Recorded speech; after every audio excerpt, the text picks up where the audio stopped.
20장. 아브라함과 아비멜렉.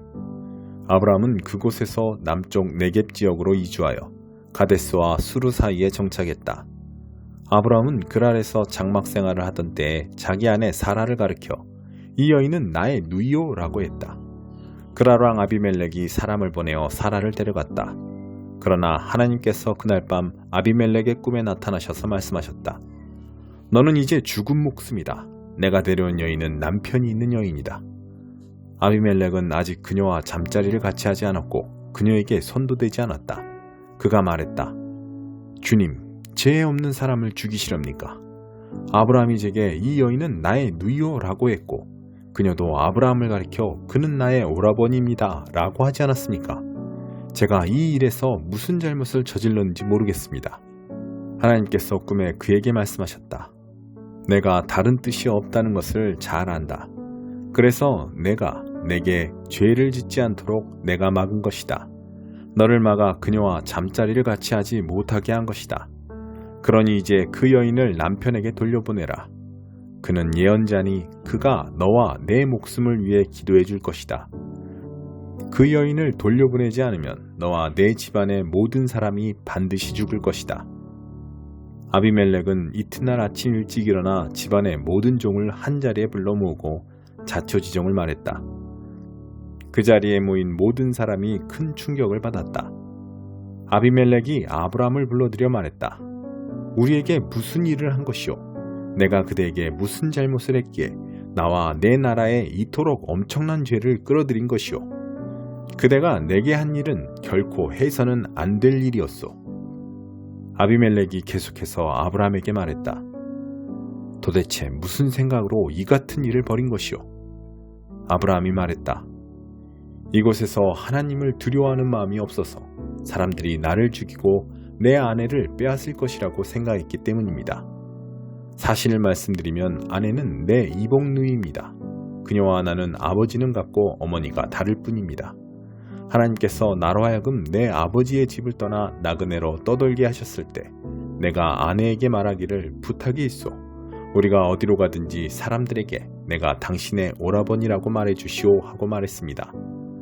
아비멜렉은 사라를 아브라함에게 돌려보냈다. 그녀를 보내면서 양떼와 소떼와 남녀 종들도 함께 보냈다. 그가 말했다. 내 땅이 그대 앞에 있으니 어디든지 원하는 곳에 가서 사시오. 사라에게 이렇게 말했다. 나는 그대의 오라버니에게 은화 1000개를 주었소. 그것으로 사람들 앞에서 그대의 깨끗함이 입증될 것이오. 이제 그대는 명예가 회복되었소. 아브라함이 하나님께 기도하자 하나님께서 아비멜렉과 그의 아내와 여종들의 병을 고쳐주셨다. 하나님께서 아브라함의 아내 사라의 일로 아비멜렉 집안의 모든 태를 닫아버리셨던 것이다. 19장. 이혼과 간음. 예수께서 이 가르침을 마치시고 갈릴리를 떠나 요단강 건너편 유대 지방으로 지나가셨다. 그곳에서 큰 무리가 따라오자 예수께서 그들을 고쳐주셨다. 하루는 바리새인들이 그분을 귀찮게 했다. 무엇이든 이유만 있으면 남자가 아내와 이혼하는 것이 율법에 맞습니까? 예수께서 대답하셨다. 너희는 창조주께서 본래 남자와 여자를 서로를 위해 지어주신 것을 성경에서 읽어보지 못했느냐? 그러므로 남자는 부모를 떠나 아내와 굳게 맺어져 한 몸이 된다. 더 이상 둘이 아니라 한 몸이다. 남자와 여자의 이 유기적인 연합은 하나님께서 창조하신 것이다. 그러니 누구도 그들을 갈라놓아서 그분의 작품을 모독해서는 안 된다. 그들이 반박하며 쏘아붙였다. 그렇다면 모세는 왜 이혼 증서와 이혼 절차에 대한 지침을 주었습니까? 예수께서 말씀하셨다. 모세는 너희의 사악한 마음을 염려해서 이혼을 규정했지만 그것이 하나님의 처음 계획은 아니다. 너희는 처음 계획을 따라야 한다. 만일 너희가 정숙한 아내와 이혼하고 다른 여자와 결혼하면 너희는 간음죄를 짓는 것이다. 다만 배우자가 간음을 저지른 경우는 예외다. 예수의 제자들이 이 일을 달았다. 그것이 결혼의 조건이라면 우리는 막막합니다. 어쩌자고 결혼을 하겠습니까? 예수께서 말씀하셨다. 누구나 다 결혼 생활을 할 만큼 성숙한 것은 아니다. 결혼해서 살려면 어느 정도 자질과 은혜가 필요하다. 결혼은 모든 사람을 위한 것이 아니다. 나면서부터 결혼에 일절 관심이 없는 사람도 있다. 청혼을 받지 않거나 청혼에 응하지 않은 사람도 있다. 그런가 하면 하나님 나라를 위해 결혼하지 않기로 결심하는 사람도 있다. 그러나 너희가 성숙하여 결혼의 큰 뜻에 이룰 수 있겠거든 그렇게 하여라. 부자와 하나님 나라. 하루는 사람들이 예수께서 손을 얹어 기도해 주시기를 바라며 그분께 아이들을 데려왔다. 하지만 제자들이 그들을 쫓아냈다. 그러자 예수께서 끼어드셨다. 아이들을 그냥 두어라. 나한테 오는 것을 막지 마라. 하나님 나라는 이 아이들과 같은 사람들로 이루어진다. 예수께서 아이들에게 손을 얹어 기도해 주신 뒤에 떠나셨다. 또 하루는 어떤 사람이 예수를 막아서며 물었다. 선생님, 제가 무슨 선행을 해야 영원한 생명을 얻겠습니까? 예수께서 말씀하셨다. 어찌서 나에게 선한 것이 무엇인지 묻느냐? 선하신 분은 하나님 한 분뿐이시다. 하나님의 생명에 들어가고 싶거든 그분의 말씀대로 행하여라. 그 사람이 물었다. 구체적으로 어느 말씀입니까? 예수께서 말씀하셨다. 살인하지 마라. 간음하지 마라. 도둑질하지 마라. 거짓말하지 마라. 내 부모를 공경하라. 그리고 내 자신을 사랑하듯이 내 이웃을 사랑하라. 그 젊은이가 말했다. 제가 그것들을 다 지켰습니다. 무엇을 더 해야 하겠습니까? 예수께서 대답하셨다. 내게 있는 것 전부를 드리려거든 가서 내 재산을 팔아서 가난한 사람들에게 다 주어라. 그러면 내 모든 부가 하늘에 있게 될 것이다. 그런 다음 와서 나를 따라라. 그것은 그 젊은이가 전혀 예상치 못한 말씀이었다. 그는 기운이 쭉 빠져 예수를 떠나갔다. 그는 많은 것을 움켜쥐고 있어서 차마 그것을 놓을 수 없었다. 그가 떠나가는 모습을 보며 예수께서 제자들에게 말씀하셨다. 부자가 하나님 나라에 들어가는 것보다 낙타를 급히 몰아 바늘길을 통과하는 것이 더 쉽다. 제자들이 망연자실했다. 그러면 어느 누가 가망이 있겠습니까? 예수께서 그들을 유심히 바라보며 말씀하셨다. 너희 힘으로 해낼 수 있다고 생각하면 전혀 가망이 없다. 그러나 하나님께서 하실 수 있다고 믿으면 얼마든지 가능한 일이다. 그러자 베드로가 맞장구를 쳤다. 우리는 모든 것을 버리고 주님을 따랐습니다. 그래서 우리가 무엇을 얻겠습니까? 예수께서 대답하셨다. 그렇다. 너희는 나를 따랐다. 세상이 재창조되고 인자가 영광 가운데 다스릴 때 나를 따르던 너희도 이스라엘 12지파를 시작으로 함께 다스릴 것이다. 너희뿐 아니라 누구든지 나 때문에 집이나 가족이나 땅이나 그 무엇이든 희생하는 사람은 그 모든 것을 100배로 돌려받을 것이다. 영원한 생명을 덤으로 받을 것은 말할 것도 없다. 이것은 위대한 반전이다. 먼저였으나 나중되고 나중이었으나 먼저 될 사람이 많을 것이다. 9장. 이어 그달 24일에 이스라엘 백성은 함께 모여서 금식하며 회개의 표시로 베옷을 입고 얼굴에 재를 묻혔다. 그들은 외국인과의 관계를 모두 끊고 일어나 자신의 죄와 조상들의 잘못을 자백했다.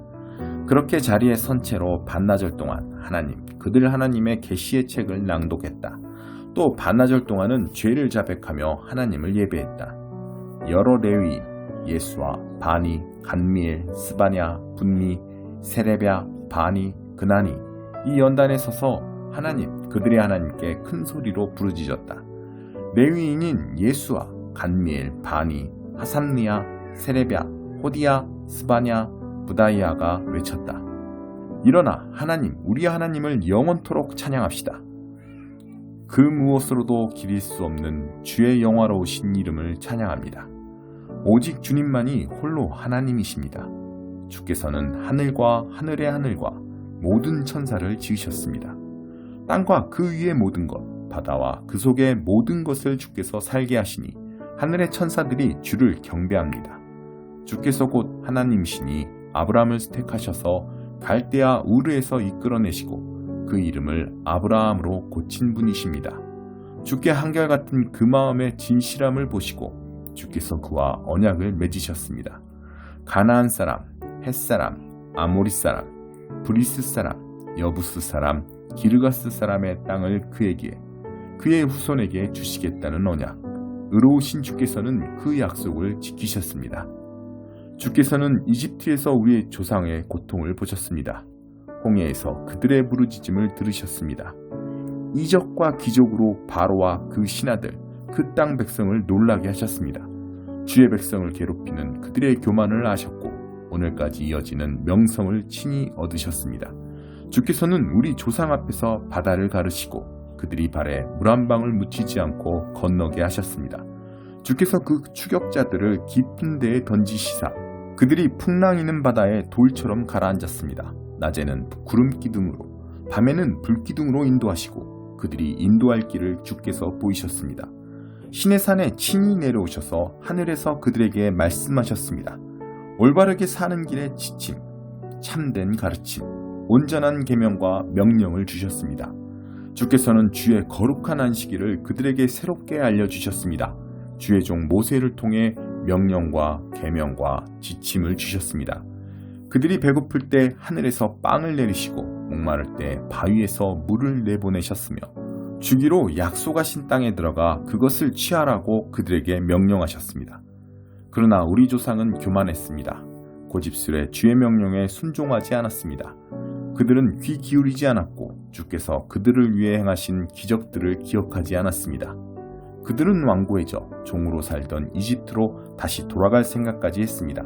주께서는 용서하시는 하나님, 은혜로우시고 긍휼이 많으시며 오래 참으시고 사랑이 넘치시는 분, 그래서 그들을 버리지 않으셨습니다. 그들이 송아지상을 만들어 이것이 너희를 이집트에서 이끌어낸 너희의 신이다 하고 외치며 계속해서 반역할 때에도 주께서는 크신 긍휼을 베푸셔서 그들을 사막에 버린 채 떠나지 않으셨습니다. 구름 기둥이 그들을 떠나지 않고 날마다 갈 길을 보여주었으며 반면 불 기둥도 그들이 가야 할 길을 보여주었습니다. 그들에게 주의 선하신 영을 주셔서 지혜롭게 살게 하셨습니다. 주의 만나를 아끼신 적 없고 마실 물도 풍성히 주셨습니다. 사막에서 40년 동안 주께서 친히 돌보셨으므로 그들에게는 부족함이 없었습니다. 옷은 헤어지지 않았고 발은 한 번도 부르트지 않았습니다. 주께서 그들에게 나라와 민족들을 넘겨주시고 넉넉한 영토를 갖게 하셨습니다. 그들은 헤스본 왕 시온의 땅과 바산 왕 옥의 땅을 차지했습니다.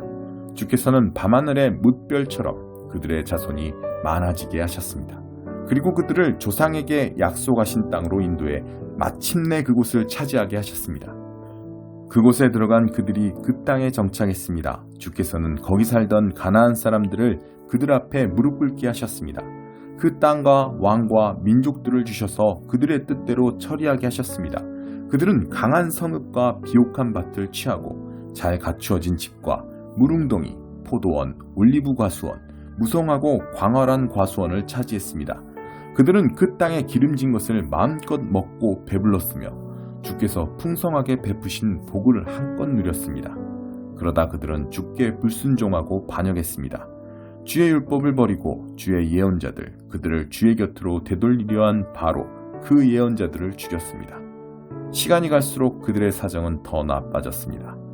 결국 주께서 그들을 원수들에게 넘기셔서 그들의 삶을 고달프게 만드셨습니다. 그러나 그들이 고통 중에 부르짖어 도움을 구하면 주께서는 하늘에서 그 소리를 들으셨습니다. 그리고 주의 다함 없는 긍휼을 베푸시고 그들에게 구원자를 보내주셨습니다. 구원자들은 원수들의 잔인한 압제에서 그들을 구했습니다. 그러나 다시 편안하게 살만하면 그들이 이전 삶으로 다시 돌아갔고 오히려 더 악해졌습니다. 주께서 돌이켜 그들을 다시 운명에 맡기시니 원수들이 곧바로 들이닥쳤습니다. 그들은 다시 주께 부르짖었고 주께서는 다시 크신 긍휼로 그들을 도우셨습니다. 이런 일이 수없이 되풀이되었습니다. 주께서 당신의 계시를 따르라고 경고하셨지만 그들의 반응은 막무가내였습니다. 그들은 주의 명령을 업신여기고 주의 계명, 곧 삶의 지침이 될 바로 그 말씀을 무시했습니다. 그들은 이를 악물고 대들며 주께 등을 돌린 채 듣지 않았습니다. 주께서는 긴긴 세월 그들을 참으시며 주의 예언자들을 통해 주의 영으로 경고하셨습니다. 그래도 그들이 듣지 않자 마침내 주께서는 그들을 이방 나라에 넘기셨습니다. 그럼에도 주의 크신 긍휼 때문에 그들을 완전히 끝장내지는 않으셨습니다. 그들을 아주 버리고 떠나지 않으셨으니 과연 주께서는 은혜와 긍휼의 하나님이십니다. 우리 크신 하나님, 언약과 사랑에 충실하시며 어미하고 두려우신 하나님, 우리에게 닥친 환난, 아시리아 왕들이 쳐들어온 때부터 지금까지 우리 왕과 대신과 제사장과 예언자와 우리 조상들, 그리고 주의 모든 백성에게 닥친 이 환난을 가볍게 여기지 마십시오. 우리에게 닥친 이 모든 일은 주의 탓이 아닙니다. 주께서는 모든 일을 의롭게 행하셨고 우리는 모든 일을 악하게 행했습니다. 우리 왕과 대신과 제사장과 조상들 가운데 주의 계시를 따른 자가 아무도 없습니다. 그들은 주의 명령을 무시했고 주께서 주신 경고를 애써 거부했습니다. 그들의 나라에서 주의 너그러움과 선하심을 누리고 주께서 펼쳐주신 광대하고 비옥한 땅에 살면서도 그들은 주를 섬기지 않았고 악한 행실을 버리지도 않았습니다. 그래서 오늘 우리는 다시 종이 되었습니다. 주께서 배불리 먹고 행복한 삶을 누리라고 우리 조상에게 주신 땅에서 말입니다. 이제 우리를 보십시오. 이 땅에서 우리는 종과 다를 바 없습니다. 우리 죄 때문에 이 땅의 풍작은 주께서 우리 위에 두신 왕들에게 돌아갑니다. 그들은 우리가 자기 소유인 양 행세하며 우리의 가축도 마음대로 합니다. 우리의 고통이 말할 수 없이 심합니다. 이 모든 일들을 돌이켜보면서 이제 우리는 언약을 굳게 세우고 문서로 작성하여 우리 대신과 레위인과 제사장들의 서명을 받아 봉인합니다. 19장. 아볼로가 고린도에 가 있는 동안 바울은 높은 지역을 거쳐 에베소에 이르렀다. 거기서 몇몇 제자들을 만난 바울은 먼저 이런 말부터 꺼냈다. 여러분이 믿을 때에 성령을 받았습니까? 여러분은 하나님을 머리에만 모셨습니까? 아니면 마음에도 모셨습니까? 그분이 여러분 안에 들어오셨습니까? 성령이라니요? 하나님이 우리 안에 계신다고요? 그런 말은 처음 듣습니다. 그럼 세례는 어떻게 받았습니까? 바울이 물었다. 요한의 세례를 받았습니다. 아, 그렇군요. 바울이 말했다. 요한은 자기 뒤에 오실 분을 받아들이도록 사람들을 준비시키기 위해 세례를 베풀었습니다. 그 세례는 과거와는 전혀 다른 삶을 살라는 요청이었습니다. 뒤에 오실 분은 바로 예수이셨습니다. 여러분이 요한의 세례를 받았다면 이제 진짜 세례인 예수를 맞을 준비가 된 것입니다. 그들은 참으로 준비되어 있었다.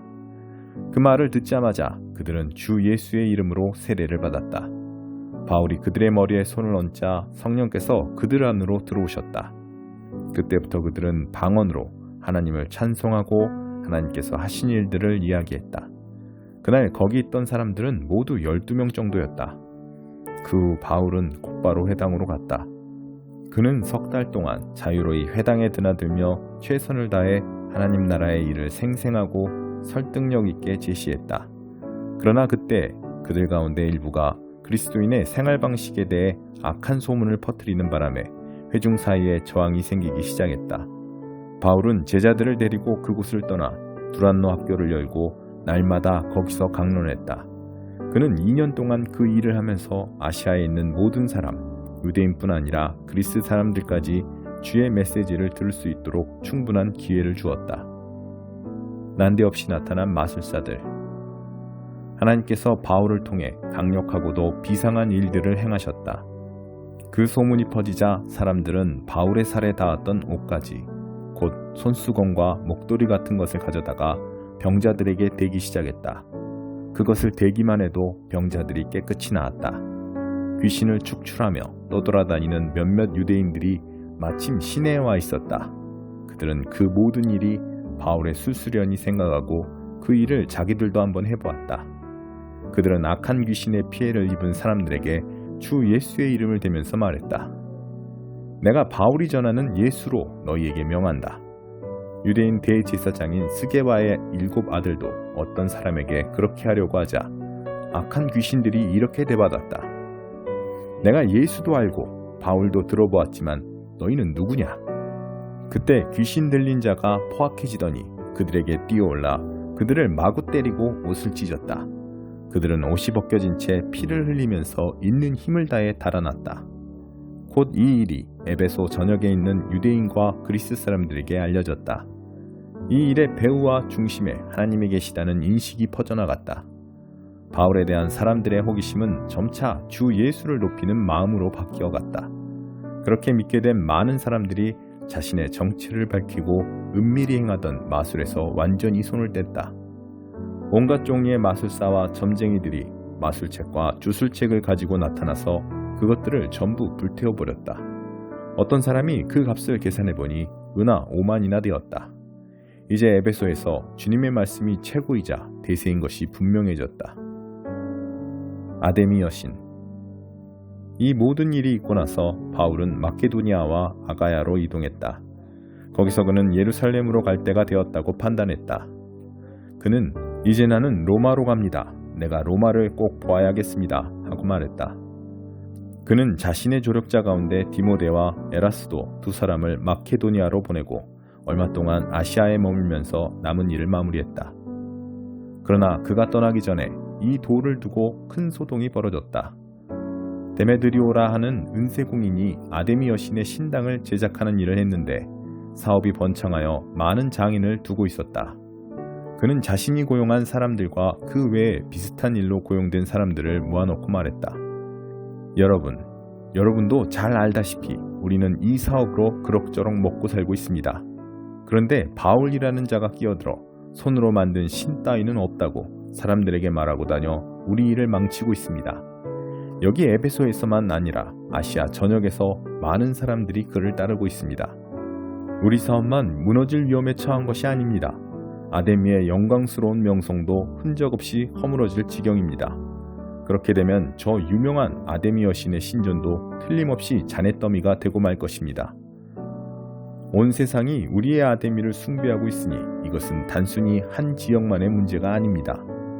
그 말에 사람들이 격분했다. 그들은 거리로 뛰쳐나가면서 에베소 사람들의 위대한 아데미여, 에베소 사람들의 위대한 아데미여 하고 소리쳤다.